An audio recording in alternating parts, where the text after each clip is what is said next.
2023 പുറത്തിറങ്ങിയ ചലച്ചിത്രം അയലാന്റെ കഥയാണ് സിനിമാ കഥയിലൂടെ ഇന്ന് നിങ്ങൾ കേൾക്കാനായി പോകുന്നത്. കഥ ആരംഭിക്കുന്നത് ഒരു ഉൽക്കാപതനവുമായി ബന്ധപ്പെട്ടിട്ടാണ്. ഭൂമിയിലെ മഞ്ഞ് നിറഞ്ഞ പ്രദേശത്തൊരു ഉൽക്ക പതിച്ചു. സയന്റിസ്റ്റുകൾ അതന്വേഷിച്ചെത്തി. ഉൽക്കാപതനം നടന്നിടത്തു നിന്നും അവർക്കൊരു ഭാഗം ലഭിച്ചു. അതുപയോഗിച്ച് അവർ റിസർച്ച് ചെയ്യാനും ആരംഭിച്ചു. പക്ഷേ അപ്പോഴായിരുന്നു അങ്ങോട്ടേക്കൊരാൾ കടന്നു വന്നത്. അവിടുണ്ടായിരുന്ന റിസർച്ച് സയന്റിസ്റ്റുകളെ ഒക്കെ കൊലപ്പെടുത്തി ആ ഉൽക്കാഭാഗം അയാൾ കൈവശപ്പെടുത്തി. അയാളുടെ പേര് ആര്യൻ എന്നായിരുന്നു. വളരെ ക്രൂരനായിട്ടുള്ള ഒരു സയന്റിസ്റ്റാണ് ആര്യൻ. ആര്യന്റെ ഒരു ഡ്രീം പ്രോജക്റ്റ് ഉണ്ട്. ഭൂമിക്കടിയിൽ വളരെ വലിയ ഒരു ഇന്ധന സോഴ്സായ നോവ ഗ്യാസ് ഉണ്ടെന്ന് പറയപ്പെടുന്നു. പക്ഷേ ഭൂമി തുളച്ച് ഡ്രിൽ ചെയ്ത് അത് എടുക്കുക എന്നുള്ളത് നിലവിലത്തെ ടെക്നോളജിയുടെ സഹായത്താൽ പോസിബിൾ ആയിരുന്നില്ല. അപ്പോഴായിരുന്നു ഉൽക്കാപതനത്തോടനുബന്ധിച്ച് ലഭിച്ച അന്യഗ്രഹത്തിൽ നിന്നുള്ള ഉൽക്കാഭാഗം ലഭിക്കുന്നത്. അതിനെ ആര്യൻ സ്പാർക്ക് എന്ന് വിളിച്ചു. ആ സ്പാർക്കിന്റെ സാന്നിധ്യത്തോടെ ഭൂമി തുറക്കാൻ പാകത്തിന് പറ്റുന്ന ഒരു മെഷീൻ ആര്യനും കൂട്ടാളികളും ഡെവലപ്പ് ചെയ്തെടുത്തു. സൗത്ത് ആഫ്രിക്കയിൽ വെച്ചായിരുന്നു അവരതിന്റെ ആദ്യഘട്ട പരീക്ഷണങ്ങൾ ചെയ്തത്. പരീക്ഷണം സക്സസ് ആയി. പക്ഷേ നോവ ഗ്യാസ് പുറത്തു വന്നതും അതവിടുത്തെ കുളങ്ങളിലേക്കും പരീക്ഷണം നടക്കുന്ന ഇടത്തേക്കും ഒക്കെ വ്യാപിച്ചു. അന്തരീക്ഷത്തിലെത്തിയതും നോവ ഗ്യാസ് കത്താനും തുടങ്ങി. പരീക്ഷണം നടക്കുന്ന ഫാക്ടറി പോലും പ്രശ്നത്തിലാകും എന്നുള്ള കാര്യം ഉറപ്പായിരുന്നു. ആര്യന്റെ സബോർഡിനേറ്റായ എലീസ ആര്യനെ അവിടെ നിന്ന് കൂട്ടിക്കൊണ്ടുപോന്നു. പോരുന്നതിന് മുമ്പ് സ്പാർക്ക് ആര്യൻ കൈവശപ്പെടുത്തിയിരുന്നു. ഹെലികോപ്റ്ററിൽ അവർ പറന്നുയരുമ്പോൾ ഫാക്ടറി നിലനിന്നിരുന്ന ആ ഒരു പ്രദേശം, ആ ഒരു ഗ്രാമം തന്നെ സ്ഫോടനത്തിനിരയായി നശിപ്പിക്കപ്പെട്ടു. ഇതേ സമയം മറ്റൊരിടത്ത് അങ്ങ് തമിഴ്നാട്ടിൽ അവിടായിരുന്നു തമിഴ് എന്ന യുവാവ് ജീവിച്ചിരുന്നത്. വളരെ കരുണയുള്ള ദയാലുവായ നല്ലവനായ ഒരു യുവാവാണവൻ. കൃഷി എന്ന് പറഞ്ഞാൽ ജീവനാണ്. കൃഷി ചെയ്ത് അമ്മയ്ക്കൊപ്പം ജീവിച്ചു വരുന്നു. അവൻ അമ്മ മാത്രമേ ഉള്ളൂ. കരുണയുള്ളവനായതുകൊണ്ട് തന്നെ കൃഷിയിടത്തിൽ കുടുങ്ങിപ്പോകുന്ന ഒരു ആനക്കുട്ടിയെ പോലും അവൻ രക്ഷപ്പെടുത്തുന്നുണ്ട്. അങ്ങനെ ഇരിക്കുകയായിരുന്നു ഗ്രാമത്തിലെ സ്കൂളിൽ കുട്ടികൾക്ക് ശാസ്ത്രം പഠിപ്പിക്കാനും മറ്റുമായി ഒരു ടീച്ചർ എത്തുന്നത്. താര എന്നായിരുന്നു അവരുടെ പേര്. കണ്ട മാത്രയിൽ താരയെ തമിഴിന് ഇഷ്ടപ്പെട്ടു. നക്ഷത്ര കൂട്ടങ്ങളെപ്പറ്റി താര ക്ലാസ് എടുക്കുമ്പോൾ കുട്ടികൾക്ക് നക്ഷത്രക്കൂട്ടത്തെ കാണിച്ചു കൊടുക്കാൻ ഒരാളെ മുമ്പിലേക്ക് വിളിച്ചു. കയറി ചെന്നത് തമിഴായിരുന്നു. വില്ലുകുലച്ചു നിൽക്കുന്ന യോദ്ധാവിനെ പോലുള്ള നക്ഷത്രക്കൂട്ടത്തിന്റെ സാമ്പിൾ അവൻ നിന്ന് കാണിച്ചു കൊടുത്തു. അടുത്ത ദിവസം താരയെ കാണാമെന്ന് പ്രതീക്ഷിച്ച് അങ്ങോട്ടേക്ക് തന്റെ കൂട്ടുകാരനൊപ്പം തമിഴ് എത്തിയെങ്കിലും അപ്പോഴാണ് അറിഞ്ഞത് താര ചെന്നൈയിൽ നിന്നും വന്നതാണ്. അവൾ തിരികെ പോയിരിക്കുന്നു. കൃത്യം ആ സമയം അങ്ങോട്ടേക്ക് ഒരു കൂട്ടം വലിയ പ്രാണികൾ പറന്നെത്തി. രാസവളങ്ങളൊന്നും ഉപയോഗിക്കാത്ത തമിഴിന്റെ പറമ്പിലേക്ക് പറന്നെത്തിയ അവ അവന്റെ കൃഷി നശിപ്പിച്ചു കളഞ്ഞു. പക്ഷേ അപ്പോഴും തമിഴ് തകർന്നിരുന്നില്ല. നാട്ടിൽ തന്നെ തുടരണം എന്നായിരുന്നു അവന്റെ ആഗ്രഹം. പക്ഷെ അമ്മ സമ്മതിച്ചില്ല. അമ്മ അവനെ നഗരത്തിലേക്ക് വിടാൻ എപ്പോഴും ശ്രമിച്ചുകൊണ്ടിരുന്നു. ഒടുവിൽ ട്രാക്ടർ വാങ്ങാൻ കടം വാങ്ങിയ ട്രാക്ടർ വാങ്ങിയത് എന്നുള്ള കള്ളക്കഥയുണ്ടാക്കി ആ പണം തിരികെ അടയ്ക്കാനെങ്കിലും അവൻ ജോലിക്ക് പോകണം, ഇല്ലേ ഞാൻ ജോലിക്ക് പോകും എന്ന് ഭീഷണിപ്പെടുത്തി അമ്മ അവനെ ചെന്നൈയിലേക്ക് അയച്ചു. ഇതേ സമയം അന്യഗ്രഹത്തിൽ നിന്നും ഒരു പേടകം ഭൂമി നോക്കി വരുന്നുണ്ടായിരുന്നു. അത് സെർച്ച് ചെയ്തത് പാർക്ക് എന്ന ആ വസ്തു എവിടെയുണ്ടെന്നായിരുന്നു. ഇതേ സമയം തന്നെ ഭൂമിയിൽ ചെന്നൈയിലെ ഒരിടത്ത് ആര്യൻ സമ്പന്നരുടെ ഒരു മീറ്റിംഗ് വിളിച്ചു കൂട്ടിയിരുന്നു. താൻ കണ്ടെത്തിയ നോവ ഗ്യാസിനെ പറ്റിയും നോവ ഗ്യാസ് തുറന്നെടുക്കാനുള്ള സ്പാർക്കിനെ പറ്റിയുമൊക്കെ ആര്യൻ വിശദീകരിച്ചു. അവരോട് തന്റെ ഈ പ്രോഗ്രാമിൽ ഫണ്ട് ചെയ്യാനും ഭാവിയിൽ ഭൂമിയെ ഭരിക്കുന്നവരായി നമുക്ക് മാറാം എന്നൊക്കെ ആര്യൻ കൺവിൻസ് ചെയ്യിക്കാൻ ശ്രമിച്ചു. പക്ഷേ കൂട്ടത്തിൽ ഒരാൾക്ക് സൗത്ത് ആഫ്രിക്കയിൽ നടന്ന കാര്യങ്ങൾ അറിയാമായിരുന്നു. അത് വെച്ച് അയാൾ ആര്യനെ ചോദ്യം ചെയ്തു. ആര്യനത് തീരെ ഇഷ്ടപ്പെട്ടില്ല. താനിതിൽ പങ്കാളിയാവുന്നില്ലെന്ന് പറഞ്ഞ് അയാൾ പോയതും ആര്യൻ നല്ല പിള്ള ചുമന്ന് ബാക്കി ഇൻവെസ്റ്റേഴ്സിന് മുമ്പിൽ സംസാരിച്ചു. അദ്ദേഹം പറഞ്ഞത് ശരിയാണ്. സൗത്ത് ആഫ്രിക്കയിൽ ഒരു പ്രശ്നമുണ്ടായി. പക്ഷെ അത് പരിഹരിക്കാനും എന്റെ കയ്യിൽ സൊല്യൂഷനുണ്ട്. ആര്യൻ തന്റെ കമ്പനി തന്നെ ഡെവലപ്പ് ചെയ്ത റോബോട്ടിനെ കൊണ്ടുവന്നു. കയ്യിലൊരു ബാൻഡ് ധരിച്ചാൽ മനുഷ്യൻ എന്ത് ചലിക്കുന്നു അതിനനുസരിച്ച് ആ റോബോട്ടും ചലിക്കുമായിരുന്നു. ഇൻവെസ്റ്റേഴ്സിന് അത് ഓക്കെയായി. അവിടെ നിന്ന് ഇറങ്ങിപ്പോന്ന അർജുൻ എന്ന ഇൻവെസ്റ്ററെ ആര്യൻ കൊലപ്പെടുത്തുകയും ചെയ്തു. വൈകാതെ തമിഴ് ചെന്നൈയിലെത്തി. വന്നപാടെ അഡ്രസ് ചോദിച്ച് നടക്കാനും ആരംഭിച്ചു. ഒരു സ്ത്രീയുടെ അടുത്ത് അഡ്രസ് ചോദിക്കുമ്പോഴായിരുന്നു രണ്ട് കള്ളന്മാർ അവരുടെ മാല പൊട്ടിക്കാൻ ശ്രമിച്ചത്. തമിഴ് അതിൽ ഇടപെട്ട് ആ സ്ത്രീയുടെ മാല വീണ്ടെടുത്തു കൊടുക്കാൻ ശ്രമിച്ചു. അപ്പോഴാണ് ആ സ്ത്രീ അലറിക്കൊണ്ട് പറയുന്നത്, മോനെ ഓടിക്കോ, അത് മുക്കുവണ്ടമാ. തമിഴാണിൽ കള്ളന്മാരെ മർദ്ദിക്കുകയും ചെയ്തു. കത്തിയെടുത്ത് അവർ തമിഴിന്റെ പിന്നാലെ വരാൻ തുടങ്ങി. തമിഴ് പേടിച്ചോടാനും കള്ളന്മാർക്ക് തടസ്സം തീർത്ത് തമിഴ് ഓടിക്കൊണ്ടേയിരുന്നു. അവൻ ഓടിച്ചെന്ന് കേറിയത് സർപ്രൈസ് ഇവന്റ്സ് ക്രിയേറ്റ് ചെയ്യാൻ വേണ്ടി ബലൂണൊക്കെ വെച്ച് പ്രയത്നിച്ചുകൊണ്ടിരുന്ന ഒരു കൂട്ടം ആളുകളുടെ ഇടയിലേക്കാണ്. വലിയ ഹൈഡ്രജൻ ബലൂണായിരുന്നു അവർ ഇവന്റിനായി തയ്യാറാക്കി വെച്ചിരുന്നത്. അവൻ ഓടിവന്ന് കയറിയത് കൊണ്ട് തന്നെ നിയന്ത്രണം വിട്ട് ബലൂൺ ആകാശത്തേക്ക് ഉയർന്നു പൊങ്ങി നഷ്ടപ്പെട്ടു. അതോടെ സർപ്രൈസ് മാനേജ്മെന്റ് പാർട്ടിയുടെ ആളുകൾ താഴെ വന്ന് അവനുമായി പ്രശ്നമുണ്ടാക്കാൻ ആരംഭിച്ചു. 1.5 ലക്ഷം രൂപയുടെ ബലൂണാണ്, നീ പണം തന്നു പോയാ മതി എന്ന് പറഞ്ഞവർ വിഷയമുണ്ടാക്കി. തമിഴിന്റെ പക്കലാണെങ്കിൽ എന്താണുള്ളത്? എന്റെ കയ്യിൽ പണമൊന്നുമില്ല, നാട്ടിൽ നിന്ന് ജോലി തിരക്കി വന്നതാണ് എന്നായിരുന്നു അവന്റെ മറുപടി. നിന്നെ കൊണ്ട് ജോലി എടുപ്പിച്ച് അതിനുള്ള പണം സമ്പാദിച്ചിട്ടേ നിന്നെ വിടുന്നുള്ളൂ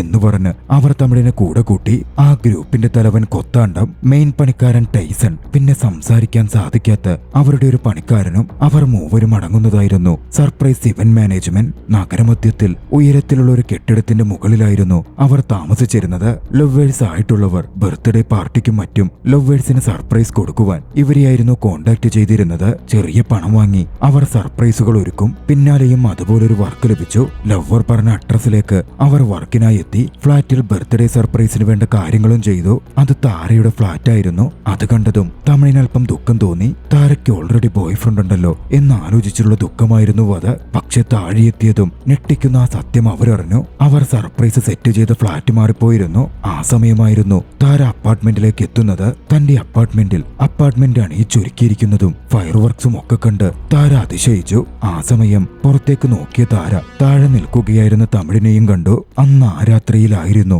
അവിടുള്ള ഒരു ഒഴിഞ്ഞ പറമ്പിൽ ഏലിയന്റെ പേടകം വന്നിറങ്ങുന്നത്. പേടകത്തിൽ നിന്നും ഏലിയൻ പുറത്തു വന്നു. വന്നപാടെ ഏലിയന് മെസ്സേജും ലഭിച്ചു. മിഷൻ സക്സസ്ഫുൾ ആക്കുക. എങ്ങാനും നീ പിടിക്കപ്പെട്ടാൽ നിന്റെ ജീവൻ ബലി നൽകിയേക്കുക. ഇത് നമ്മുടെ 324ാമത്തെ രഹസ്യ സന്ദർശനമാണ്. നീ ഭൂമിയിലേക്ക് എത്തുന്നത് ആദ്യവും. മിഷൻ സക്സസ്ഫുൾ ആവാൻ എല്ലാ ആശംസകളും. തന്റെ കയ്യിലെ ഡിവൈസിൽ വിവരങ്ങൾ ഏലിയൻ നോക്കിക്കണ്ടു. മനുഷ്യരെ വിശ്വസിക്കരുത്, അവരുടെ ഭക്ഷണമൊന്നും കഴിക്കരുത്, അങ്ങനെ നിരവധി നിബന്ധനകളും ഏലിയന് ലഭിച്ചിരുന്നു. ഏലിയൻ തന്റെ മിഷനായി ഇറങ്ങി. അദൃശ്യനാവാൻ കഴിവുള്ളതുകൊണ്ട് തന്നെ റോഡിലൂടെ ഓടിയും കാറിന് മുകളിൽ ചാടിക്കേറിയും ഏലിയൻ യാത്ര തുടർന്നു. ആര്യൻ ഇൻഡസ്ട്രീസിന്റെ ഫ്രണ്ടിലെത്തിയതും ഏലിയൻ അതിനു മുമ്പിൽ ചാടിയിറങ്ങി. ശേഷം അദൃശ്യനായി തന്റെ സ്കില്ലുപയോഗിച്ച് ഇൻഡസ്ട്രിയുടെ അകത്തേക്ക് കടന്നു കയറി. പാർക്ക് അവിടെ നിന്ന് എടുക്കാനായിരുന്നു ഏലിയന്റെ വരവ്. പക്ഷേ ഡോർ തുറന്നപ്പോൾ സെക്യൂരിറ്റി ബ്രീച്ച് ആര്യന്റെ ഫോണിൽ രേഖപ്പെട്ടു. ആര്യനുടൻ അങ്ങോട്ടേക്ക് പാഞ്ഞെത്തി. സെക്യൂരിറ്റി ഫീച്ചർ ഉള്ളതുകൊണ്ട് സെൻസർ വർക്ക് ചെയ്ത് ഏലിയൻ ഒരു ഗ്ലാസ് തൂപത്തിന്റെ അകത്ത് ലോക്കാക്കപ്പെട്ടു. സെക്യൂരിറ്റി സംഘവും ആര്യനും മറ്റുള്ളവരും അങ്ങോട്ടേക്ക് എത്തിയെങ്കിലും അദൃശ്യനായ ഏലിയനെ കാണുന്നുണ്ടായിരുന്നില്ല. എന്തോ ടെക്നിക്കൽ എററാണ് എന്ന് കരുതി ആര്യൻ മടങ്ങാനൊരുങ്ങി. പക്ഷേ അപ്പോഴായിരുന്നു ഏലിയൻ തന്റെ കയ്യിലെ ടാബ് നിവർത്തിയതും അതിന്റെ ശബ്ദം കേട്ടത്. ആര്യനെത്തി ആ ഗ്ലാസ് കോഡിൽ കൈവച്ചു നോക്കി. മറുവശത്തു നിന്ന് ഏലിയനും ആര്യന്റെ കൈയുടെ മേൽ കൈവച്ചു. പിന്നീട് ആര്യൻ കൈ വലിച്ചെടുക്കാൻ നോക്കിയിട്ട് പോരുന്നുണ്ടായിരുന്നില്ല. ഏലിയനാകട്ടെ ആര്യന്റെ കയ്യിൽ കൈവച്ച് ആര്യന്റെ ഭൂതകാലം മുഴുവൻ മനസ്സിലാക്കുകയായിരുന്നു. ആര്യൻ നടത്തിയ കൂട്ടക്കൊലകളും ആര്യൻ കാരണം സംഭവിച്ച സ്ഫോടനവും ജനങ്ങളുടെ മരണവും ഒക്കെ ഏലിയൻ ആ ഒരൊറ്റ സെക്കൻഡിൽ മനസ്സിലാക്കി. ഉടനടി ആ സ്തൂപത്തിനുള്ളിലേക്ക് നോവ ഗ്യാസ് റിലീസ് ചെയ്തതുകൊണ്ട് ഏലിയൻ മയങ്ങി വീണു. ആര്യനും മറ്റുള്ളവരും തെറിച്ചു വീഴുകയും ചെയ്തു.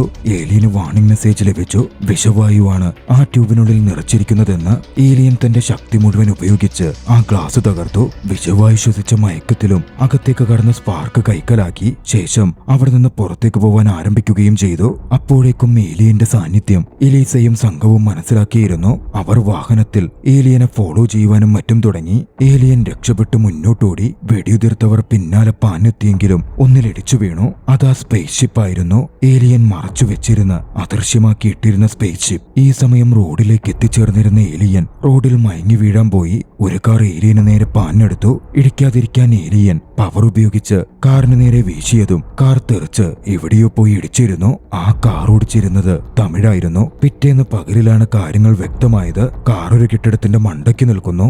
ഏലിയൻ കണ്ണു തുറന്നപ്പോൾ ഏലിയനുള്ളത് ഒരു സയൻസ് എക്സിബിഷൻ അകത്തായിരുന്നു. അവിടെ ഏലിയൻ രൂപത്തിൽ അന്യഗ്രഹത്തെ പറ്റിയും ഏലിയനെ പറ്റിയും ഒക്കെ ക്ലാസ് എടുക്കാൻ ഒരു പയ്യനുമുണ്ടായിരുന്നു. ടാറ്റു എന്നായിരുന്നു അവൻ തന്നെ സ്വയം മറ്റുള്ളവർക്ക് പരിചയപ്പെടുത്തിക്കൊണ്ടിരുന്നത്. അപകടം സംഭവിച്ചതും അതിനോട് അടുത്ത പ്രദേശത്തായിരുന്നു. പോലീസ് എത്തി അന്വേഷണം തുടങ്ങി. മദ്യപിച്ച് അപകടത്തിൽ പെട്ടതാണ് എന്ന തരത്തിലായിരുന്നു പോലീസിന്റെ വിലയിരുത്തൽ. താൻ മദ്യപിച്ചിട്ടൊന്നുമുണ്ടായിരുന്നില്ല, മദ്യപിച്ചത് ഇവരാണെന്ന് പറഞ്ഞ് തമിഴ് പോലീസിന്റെ അടുത്ത് നിന്ന് നെയ്സായിട്ട് മുങ്ങി. അവൻ സയൻസ് എക്സിബിഷൻ നടക്കുന്ന ഇടത്തേക്കും കടന്നു ചെന്നു. അവിടെ ടാറ്റുവിന്റെ കൗണ്ടറിലെത്തി ഏലിയനെ പറ്റിയും മറ്റും അതിശയത്തോടെ കേട്ടു. അപ്പോഴാണ് അവിടെയുള്ള താരയെ അവൻ കാണുന്നത്. താര ഒരു ലൈറ്റ് ഫിക്സ് ചെയ്യാൻ സ്റ്റൂളിൽ കയറി നിൽക്കുകയായിരുന്നു. ബാലൻസ് തെറ്റി അവൾ വീഴാൻ പോയി. അവൻ ഓടിപ്പോയി പിടിക്കാൻ പോയപ്പോഴേക്കും ഏലിയൻ അവൾ വീഴാതെ വായുവിൽ തടുത്തു നിർത്തിയിരുന്നു. തമിഴിനോട് താര തന്നെ വിടാൻ പറഞ്ഞു. തമിഴ് വിട്ടെങ്കിലും അവൾ വായുവിൽ നിൽക്കുന്നു. താരയ്ക്ക് ദേഷ്യം വന്നു. വീണ്ടും വിടാൻ പറഞ്ഞപ്പോൾ തമിഴ് ഒന്നുകൂടി പിടിച്ച കൈയെടുത്തു.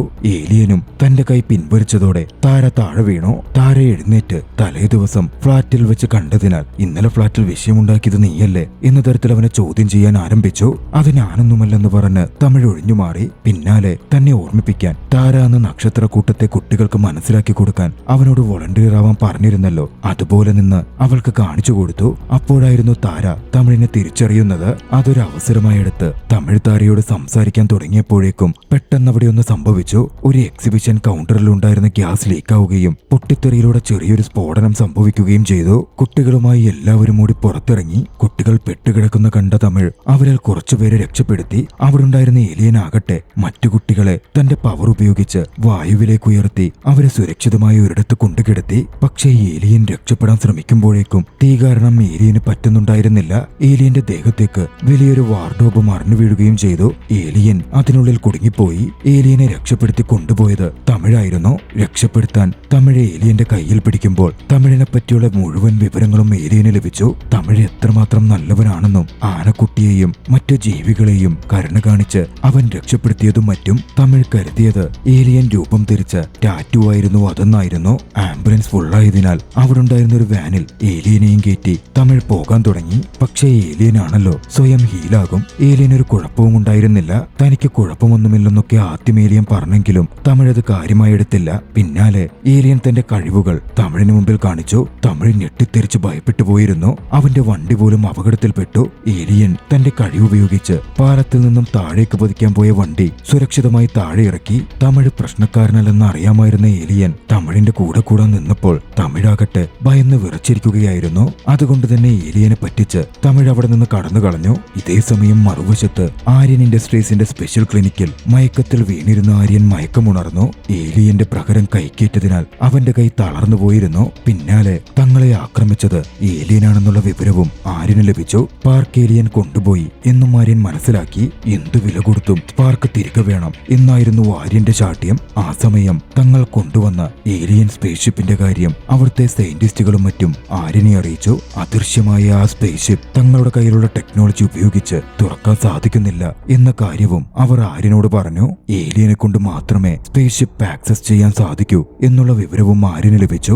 മറുവശത്ത് തമിഴ് തന്റെ സംഘത്തിന്റെ അടുത്തേക്ക് എത്തിയിരുന്നു. അവരോട് നടന്ന കാര്യങ്ങളൊക്കെ അവൻ പറഞ്ഞെങ്കിലും ആരും അവന് വിശ്വസിച്ചില്ല. തമിഴിനെ പിന്തുടർന്ന് ഏലിയനും അപ്പോഴായിരുന്നു അങ്ങോട്ടേക്ക് എത്തുന്നത്. ഏലിയനെ നേരിൽ കണ്ടതും തമിഴിന്റെ കൂട്ടുകാർ ഞെട്ടിത്തെറിച്ചു. കൃത്യസമയത്തായിരുന്നു അങ്ങോട്ടേക്ക് താരയും കടന്നു വരുന്നത്. തമിഴാണ് കുട്ടികളെ രക്ഷപ്പെടുത്തിയത് എന്ന് കരുതി അവന് നന്ദി പറയാനായിരുന്നു താര എത്തിച്ചേർന്നത്. തമിഴിന് താരയോടുള്ള ഇഷ്ടം മനസ്സിലാക്കി താരയെ ഇംപ്രസ് ചെയ്യിക്കാൻ പറ്റുന്ന തരത്തിൽ തമിഴിന് വേണ്ട കാര്യങ്ങൾ ഏലിയൻ ചെയ്തു കൊടുത്തു. അതോടെ തമിഴിന് ഏലിയനോട് സൗഹൃദവും ഇഷ്ടവും തോന്നി. ഏലിയൻ ഇവിടെ തങ്ങിക്കോട്ടെ എന്ന് ഗ്രൂപ്പിന്റെ തലവൻ കൊത്താണ്ടം പറയുകയും ചെയ്തു. തമിഴ് കൊത്താണ്ടത്തിനോട് പറഞ്ഞു, ബോസ് എന്റെ വാക്ക് കേട്ട് ഇവനിവിടെ നിർത്താമെന്ന് ബോസ് സമ്മതിച്ചല്ലോ. കൊത്താണ്ടം പറഞ്ഞു, നീ പോ തമ്പി, നിന്നെ കൊണ്ട് ഒരു പ്രയോജനമില്ല. നിന്നെ കൊണ്ട് ജോലിയെടുത്തുണ്ടാക്കേണ്ട പണമൊക്കെ ഞാൻ ദേ ഈ ഏലിയനെ കൊണ്ടുണ്ടാക്കിയെടുത്തോളാം. അത് കേട്ട് ഏലിയനും ഒന്ന് ഞെട്ടി. തമിഴും അവരോട് തന്നെയും നിർത്തു ബോസ്, ബോസ് ഇല്ലാതെ എനിക്ക് ജീവിക്കാൻ പറ്റില്ല ബോസ് എന്നൊക്കെ പറഞ്ഞ് അപേക്ഷിച്ചു. കൊത്താണ്ടവും മറ്റുള്ളവരും അതിനും സമ്മതിച്ചു. അതൊക്കെ കൗതുകത്തോടെയും സന്തോഷത്തോടെയും ഏലിയൻ നോക്കിക്കാണുന്നുണ്ടായിരുന്നു. സ്നേഹമുള്ള മനുഷ്യരും ഭൂമിയിലുണ്ട്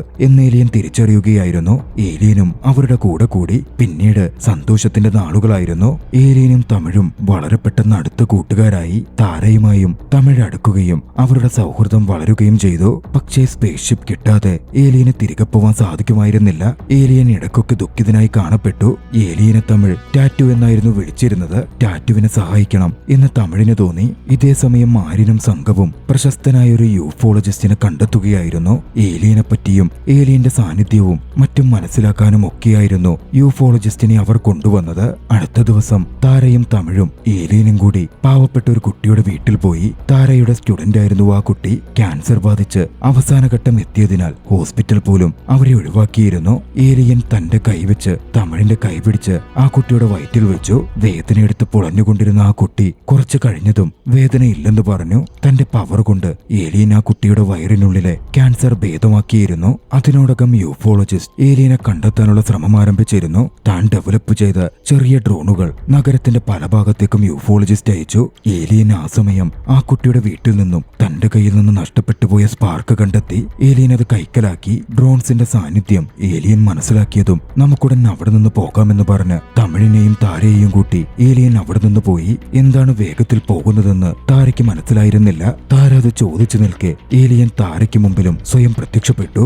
ഏലിയനെ കണ്ട് താര ഞെട്ടിത്തെറിച്ചു പോയിരുന്നു. പിന്നാലെ വന്ന ഡ്രോണുകളെ ഏലിയൻ നശിപ്പിച്ചു കളഞ്ഞു. ഇതേ സമയം യൂഫോളജിസ്റ്റിന്റെ അടുത്ത് ഏലിയനെ കിട്ടിയാലും എങ്ങനെ പിടിക്കും, അതിനെ കൊല്ലാൻ സാധിക്കില്ലല്ലോ എന്ന തരത്തിൽ സംസാരിക്കുമ്പോൾ യൂഫോളജിസ്റ്റ് താൻ ഡെവലപ്പ് ചെയ്തൊരു ഗൺ പുറത്തെടുത്തു. അതുപയോഗിച്ച് ഷൂട്ട് ചെയ്താൽ ആ ആളെ ജീവനോടെ തന്നെ അത് ഐസ് രൂപത്തിൽ കവർ ചെയ്യുമായിരുന്നു. രണ്ടാമത് വെടിയുതിർത്താൽ ആ കവറിംഗ് തകർന്ന് അയാൾ മോചിതനാകും. ഏലിയനെ ജീവനോടെ പിടികൂടാനാണ് തന്റെ ശ്രമം എന്ന് യൂഫോളജിസ്റ്റ് വ്യക്തമാക്കി. മറുവശത്ത് ഏലിയനും താരയും തമിഴും സുരക്ഷിതരായി നിൽക്കുകയായിരുന്നു. ഭൂമിയിൽ വന്നത് എന്തിനാണ് എന്നുള്ള ചോദ്യത്തിന് അന്ന് ഏലിയൻ അവരോട് സത്യം പറയാൻ ആരംഭിച്ചു. പാർക്ക് എന്നത് തങ്ങളുടെ ഗ്രഹത്തിൽ നിന്നും വീണ ഭാഗമാണെന്നും ആ ഭാഗം ഉപയോഗിച്ചാണ് ആര്യൻ ഇവിടെ നോവ ഗ്യാസ് കുഴിച്ചെടുക്കാൻ നോക്കിയതെന്നും നോവ ഗ്യാസ് പുറത്തു വന്നാൽ അത് ഭൂമിക്ക് തന്നെ ആപത്തായി മാറുമെന്നും ഭൂമി നശിച്ചാൽ അത് ലോകത്തിന്റെ സ്ഥിരതയെ ബാധിക്കും, തങ്ങളുടെ ഗ്രഹത്തിനെ ബാധിക്കും എന്നും പഠനമുണ്ടായെന്നും അതുകൊണ്ട് ഭൂമിയിൽ നിന്നും സ്പാർക്ക് വീണ്ടെടുത്തു വരാൻ തന്റെ ഗ്രഹത്തിലുള്ള പ്രധാനികൾ തന്നെ അയച്ചതാണ് എന്നും ഏലിയൻ വ്യക്തമാക്കി.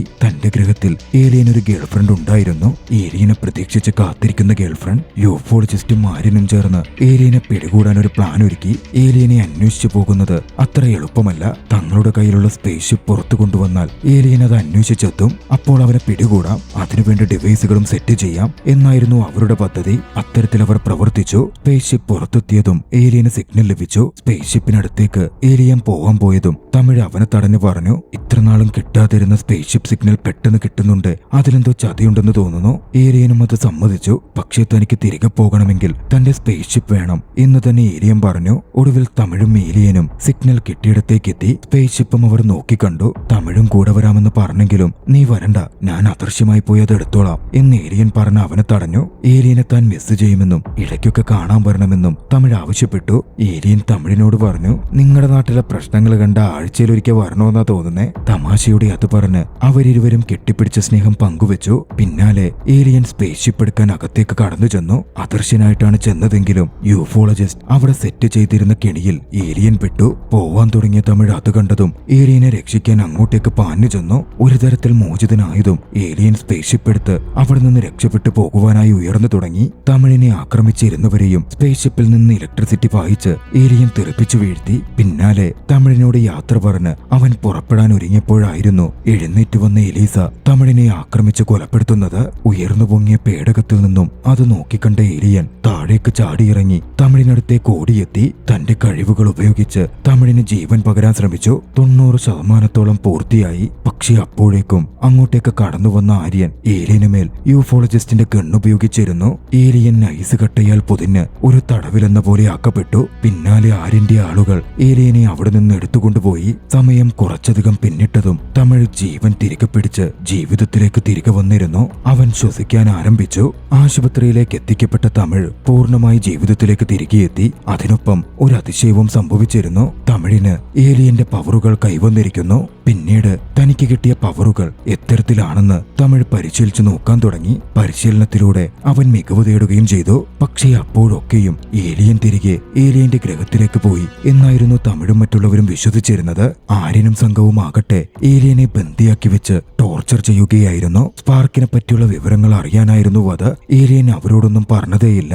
അതൊക്കെ കണ്ട് നല്ലവനായ യൂഫോളജിസ്റ്റിനും ദുഃഖം തോന്നി. ഏലിയനെ പിടിക്കണമെന്ന് യൂഫോളജിസ്റ്റ് ആഗ്രഹിച്ചെങ്കിലും അതിനെ ഉപദ്രവിക്കണമെന്നൊരിക്കലും യൂഫോളജിസ്റ്റിനുണ്ടായിരുന്നില്ല.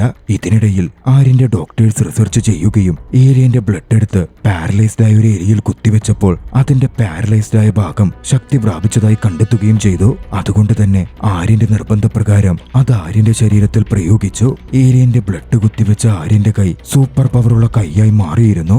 ഇരുമ്പ് ഗേറ്റുകൾ പോലും ഇടിച്ചു തകർക്കാൻ പാകത്തിന് കഴിവുകൾ അവന്റെ കൈക്ക് കൈവന്നു. ഇതിനിടയിൽ നഗരത്തിൽ മറ്റൊരു ഏലിയനുണ്ട് എന്ന തരത്തിൽ സിഗ്നൽ കിട്ടുന്നതായി യൂഫോളജിസ്റ്റ് ആര്യനോട് പറഞ്ഞു. അവർ ആ ഏലിയനായി വീണ്ടും ഡ്രോൺ ഉപയോഗിച്ച് തിരച്ചിൽ തുടങ്ങി. അതെത്തി നിന്നത് തമിഴിലായിരുന്നു.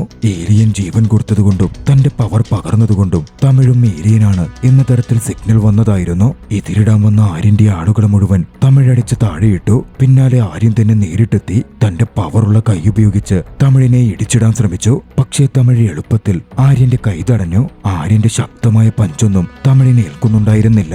ആര്യന്റെ കൈ തടഞ്ഞതോടെ ആര്യന്റെ ഭൂതകാലമടക്കമുള്ള ദൃശ്യങ്ങൾ തമിഴിനെ ഒറ്റയടിക്ക് നേരിൽ കാണാൻ കഴിഞ്ഞു. അതിൽ ആര്യൻ ഏലിയനെ ബന്ദിയാക്കി ടോർച്ചർ ചെയ്യുന്നതും തമിഴ് കണ്ടു. തമിഴൊന്ന് ഞെട്ടി നിൽക്കെ ആര്യൻ തമിഴിനെ ഇടിച്ചു വീഴ്ത്തി. തമിഴിന്റെ കഴുത്തിൽ ലോക്കറ്റായി തമിഴ് ധരിച്ചിരുന്ന സ്പാർക്ക് അതോടെ തെറിച്ച് താഴെ വീണു. തന്റെ പവർ ഉപയോഗിച്ച് സ്പാർക്ക് കയ്യിലേക്ക് ആകർഷിച്ചെടുക്കാൻ തമിഴ് ശ്രമിച്ചതും യൂഫോളജിസ്റ്റിന്റെ ഗണ്ണുപയോഗിച്ച് തമിഴിന് നേരെ അവർ വെടിയുതിർത്തിരുന്നു. അത് കണ്ട് താര തമിഴിനടുത്തേക്ക് ഓടിയെത്തി. സ്പാർക്ക് എത്തുന്നതിന് മുമ്പേ ഗൺ ബുള്ളറ്റ് തമിഴിനെ തൊട്ടു. അതോടെ തമിഴിന്റെ ദേഹം ഐസ് പോലെ കവറാവാൻ തുടങ്ങി. താരയും അതിനുള്ളിൽ പെട്ടു. സ്പാർക്കാകട്ടെ സുരക്ഷിതമായി ആര്യന്റെ കയ്യിൽ കിട്ടുകയും ചെയ്തു. താരയെയും തമിഴിനെയും ഒരു കണ്ടെയ്നറിലാക്കി ആര്യന്റെ സംഘം എങ്ങോട്ടേക്കോ കൊണ്ടുപോകാനും തുടങ്ങി. തന്റെ പവർ ഉപയോഗിച്ച് കവർ ചെയ്തിരുന്ന ഐസ് പോലും ഉരുക്കി തമിഴ് വെളിയിൽ വന്നിരുന്നു. താരയെയും രക്ഷപ്പെടുത്തി തമിഴ് പുറത്തു ചാടി. ആര്യനാകട്ടെ വളരെ ബ്രൂട്ടലായ രീതിയിൽ ഓരോന്ന് ചിന്തിക്കാൻ ആരംഭിച്ചിരുന്നു. മുതിർന്ന സയന്റിസ്റ്റുകളെയും ഇൻവെസ്റ്റേഴ്സിനെയും ഒക്കെ ആര്യൻ വിളിച്ചു വരുത്തി വിഷവായു ശ്വസിപ്പിച്ച് വകവരുത്തി കളഞ്ഞു. തന്റെ പ്രൊജക്ട് തടയുവാൻ ആരും തന്നെ ഉണ്ടാവരുത് എന്നാര്യൻ ഉണ്ടായിരുന്നു. സ്പാർക്ക് കയ്യിൽ കിട്ടിയതോടെ ആര്യൻ വീണ്ടും പ്രോജക്റ്റ് ആരംഭിച്ചു. തമിഴ്നാട്ടിലായിരുന്നു ആര്യൻ അത് ചെയ്യാൻ തുടങ്ങിയത്. നോവ ഗ്യാസ് വെളിയിൽ വന്നു തുടങ്ങിയതോടെ പ്രശ്നങ്ങളും തുടങ്ങി. കടലിൽ തീ കത്താൻ തുടങ്ങി. ജീവികളൊക്കെ ജീവനും കൊണ്ട് പുറത്തേക്ക് ഓടിക്കൊണ്ടിരുന്നു. ആളുകളുടെ കുടിലുകൾക്കും മറ്റും തീ പിടിക്കുകയും ചെയ്തു. തമിഴ് അങ്ങോട്ടേക്ക് പാഞ്ഞെത്തി ഓരോരുത്തരെയും രക്ഷപ്പെടുത്താൻ ആരംഭിച്ചു. കുട്ടികളെ രക്ഷപ്പെടുത്തുന്നതിനിടയിൽ ഞെട്ടിക്കുന്നൊരു കാര്യം തമിഴ് മനസ്സിലാക്കി. ഏലിയൻ തമിഴിന്റെ കൈപിടിച്ച് വയറിലെ ക്യാൻസർ സുഖപ്പെടുത്തിയ ആ കുട്ടിക്ക് ഏലിയന്റെ ഒരു കഴിവ് കിട്ടിയിട്ടുണ്ട്, അദൃശ്യയാകുന്ന കഴിവ്. തമിഴത് മനസ്സിലാക്കി. പിന്നാലെ ഏലിയനെ രക്ഷപ്പെടുത്തണം എന്നതിനെപ്പറ്റി താരയോടും കൂട്ടുകാരനോടും സംസാരിച്ചു നിൽക്കാൻ തുടങ്ങി. ഏലിയനെ പോലും പിടിച്ചു വെച്ചവരുടെ അടുത്ത് നമുക്ക് പിടിച്ചു നിൽക്കാൻ സാധിക്കില്ലെന്നും നീ നാട്ടിലേക്ക് തിരിച്ചുപോടാ എന്നുമായിരുന്നു കൂട്ടുകാരൻ തമിഴിനോട് പറഞ്ഞത്. ഇതേസമയം ആര്യനും സംഘവും ഏലിയനെ കണ്ടെയ്നറിൽ മറ്റൊരിടത്തേക്ക് മാറ്റുകയായിരുന്നു. അതിനോടകം ഏലിയനിൽ നിന്നും കാര്യങ്ങളൊക്കെ മനസ്സിലായിരുന്ന യൂഫോളജിസ്റ്റ് തന്റെ ഒരു ഡ്രോൺ തമിഴിന്റെ അടുത്തേക്ക് അയച്ചു. അവനോട് സ്പാർക്ക് കാരണം ഉണ്ടാകാൻ പോകുന്ന കാര്യങ്ങളെപ്പറ്റിയും ലോകം നശിക്കുന്നതിനെ പറ്റിയും ഏലിയനെ രക്ഷപ്പെടുത്തേണ്ടതിനെ പറ്റിയും അവന് മാത്രമേ അത് സാധിക്കുള്ളൂ എന്നും ഒക്കെ പറഞ്ഞു. ഏലിയനെ കൊണ്ടുപോകുന്ന ഇടം മനസ്സിലായതും അതോടെ തമിഴ് അങ്ങോട്ടേക്ക് വെച്ചുപിടിച്ചു. എലീസയും സംഘവുമായിരുന്നു ഏലിയനെ കൊണ്ടുപോയിരുന്നത്. തമിഴ് അവർക്കെതിരെ ഫൈറ്റ് ചെയ്തു. ഇതിനിടയിൽ എലീസയുടെ അടുത്തു നിന്ന് പവർഫുൾ ഗണ്ണുപയോഗിച്ച് തമിഴിന് ഷൂട്ടേൽക്കുകയും ചെയ്തു. അതവന്റെ കഴിവുകളെ ബ്ലോക്ക് ചെയ്യാൻ പാകത്തിനുള്ളതായിരുന്നു. ആ ഗണ്ണ് അതിനു മുമ്പേ അവർ ഏലിയനിലും പരീക്ഷിച്ചിരുന്നു. പക്ഷേ കണ്ടെയ്നർ അപകടത്തിൽപ്പെട്ടു. കണ്ടെയ്നർ പാലം തകർത്ത് താഴേക്ക് പതിക്കാൻ നിന്നതും ഏലിയനും യൂഫോളജിസ്റ്റും തമിഴും കെട്ടിടത്തിന് മുകളിൽ നിന്ന് തട്ടിത്തടഞ്ഞ് താഴെ വീണു. ഏലിയന്റെയും തമിഴിന്റെയും കൈകൾ ഒരു ഉറുമ്പ് മുഖേന കൂട്ടിമുട്ടിയതും ഒരു പവർ അവർക്കുള്ളിലേക്ക് പാസ് ചെയ്യുകയും ഇരുവരും ബോധത്തിലേക്ക് ഉണരുകയും ചെയ്തു. പക്ഷെ അവരുടെ പവറൊക്കെ ലോക്ക് ചെയ്യപ്പെട്ടിരിക്കുകയായിരുന്നു. ഏലിയൻ ആണെങ്കിൽ അത്രയും നാൾ നടന്നതൊക്കെയും മറക്കുകയും ചെയ്തു. തമിഴ് പറഞ്ഞതൊന്നും ഏലിയൻ ഓർമ്മ പോലും വരുന്നുണ്ടായിരുന്നില്ല. എലീസ ഗണ്ണെടുത്ത് തമിഴിനെയും ഏലിയനെയും കൊല്ലാൻ പാഞ്ഞെത്തിയെങ്കിലും അങ്ങോട്ടേക്ക് വണ്ടിയുമായി എത്തിയ താരയും കൊത്താണ്ടവും കൂടി എലീസയെ വണ്ടിയിടിച്ചിട്ടു. ശേഷം തമിഴിനെയും ഏലിയനെയും കൂട്ടി രക്ഷപ്പെട്ടു പോന്നു. ഏലിയനിനെ ഓർമ്മ വരാനുള്ള ഒരേ ഒരു വഴി ഏലിയൻ സ്പേസ് ഷിപ്പിനടുത്ത് എത്തുകയായിരുന്നു. അതിനുവേണ്ടി എന്തു ചെയ്യും എന്ന് ഏവരും ചേർന്ന് ആലോചിച്ചു. ഒടുവിലൊരു വഴി കണ്ടെത്തി.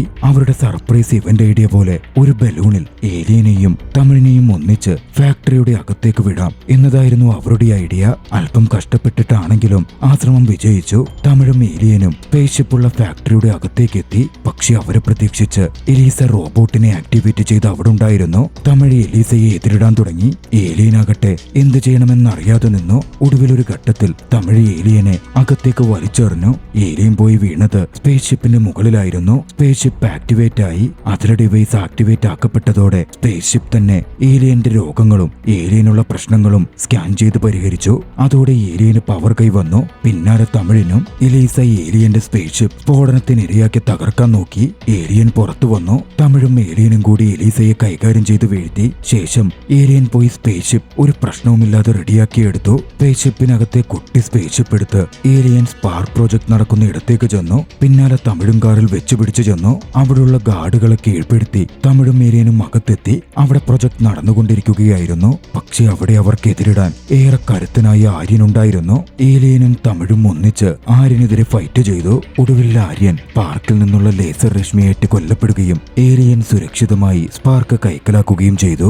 ആയിടം മുഴുവനായും തകർന്നു വീഴുന്നതിന് മുമ്പ് തമിഴും ഏലിയനും അവിടെ നിന്ന് രക്ഷപ്പെട്ടു. കാര്യങ്ങൾ ഗവൺമെന്റിന്റെ ശ്രദ്ധയിലേക്ക് വരികയും ഗവൺമെന്റ് പൂർണ്ണമായും ആര്യൻ ഇൻഡസ്ട്രീസ് പൂട്ടിക്കെട്ടുകയും ഉണ്ടായി. ഉണ്ടായി. കാര്യങ്ങളൊക്കെ ഓക്കെയായി കഴിഞ്ഞപ്പോൾ ഏവരോടും യാത്ര പറഞ്ഞ് അല്പം വേദനയോടെയെങ്കിലും ഏലിയൻ തന്റെ ഗ്രഹത്തിലേക്ക് തിരികെ പോയി. ഏവരും അവനെ യാത്രയാക്കുന്നിടത്ത് ചലച്ചിത്രം അവസാനിക്കുന്നു. നിങ്ങൾക്ക് ഈ കഥ ഇഷ്ടമായെങ്കിൽ വീഡിയോ ലൈക്ക് ചെയ്യുക. അഭിപ്രായങ്ങളും നിർദ്ദേശങ്ങളും കമന്റുകളിൽ രേഖപ്പെടുത്തുക. കഴിയുമെങ്കിൽ ചാനൽ സബ്സ്ക്രൈബ് ചെയ്തും കൂട്ടുകാർക്ക് ഷെയർ ചെയ്തു കൊടുത്തും ഞങ്ങളെ സപ്പോർട്ട് ചെയ്യുക. അടുത്ത എപ്പിസോഡിൽ മറ്റൊരു മികച്ച ചലച്ചിത്രവുമായി നമുക്ക് കണ്ടുമുട്ടാം. അതുവരെ ബൈ.